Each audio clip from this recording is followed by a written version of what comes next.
پرون د کلي د خوا غره لمن کې په سوړ سحر او لیونی یخنۍ کې ما یو ماشوم لخته په لاس ولیدو، ډېر په تادۍ ورله نږدې ورغلم. ما ویل بچیه دلته څه کوې ته؟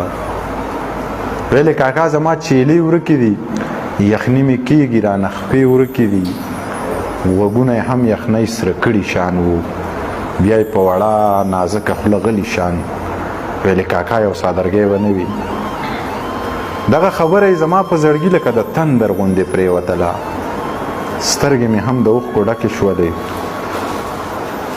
زر مې د سره خپل څادر راکوز که، هغه ماشوم مې پکې ونغښتو سم.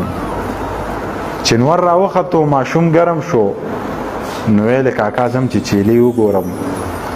رانه روان شو، په تلو تلو کې وی کاکا که بیا زمونږ په لار تېرېدې ماله یو زوړ پالتو څادر راوړه. دا ماشوم هم د چا بچی و که نه، دا چې سحر کې په چیلو پسې تلو.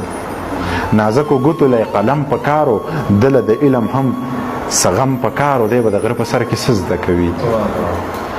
نازکو ګوتو له قلم په کارو، دله د علم هم سغم په کارو، دی به د غره په سر کې څه زده کوي، دی چې نامې د بوټو نه زده کوي. زما د قام دغه پښتون بچی چې د تعلیم نه ناخبره لوی شي، دی به په نه خبره شر هم کوي، خدای به سبا له ترخګر جوړېږي. ولې چې دی د څه نه دی خبر، ته دا دنیا ډولیدلې نه ده. دی د یو داسې منزل په لور مزل کوي چې دی به هېڅ چرې منزل ته ونه رسي.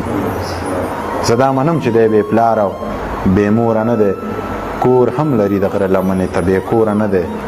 خو دغه ګل او ګلالی ماشوم چې سحر روان شي د غره سره ته خیږي، د ده د کلي او د کل ماشومان بستې په غاړه کړي او سکول ته لاړ شي، د ده زړه نشته ولې دی به سارمان نه لري. د ده زړه نشته ولې دی به سارمان نه لري. دی چې د ځمکې په سر ګرځي نو اسمان نه لري. د ګل نه یو په دوه ښایسته ده، د سپوږمۍ خور ده خو سپېره ده، په دنیاوي دوزخ دیره ده، جاړي بنا مورې میره ده، جینۍ یوازې د ټول کور کوي کارونه.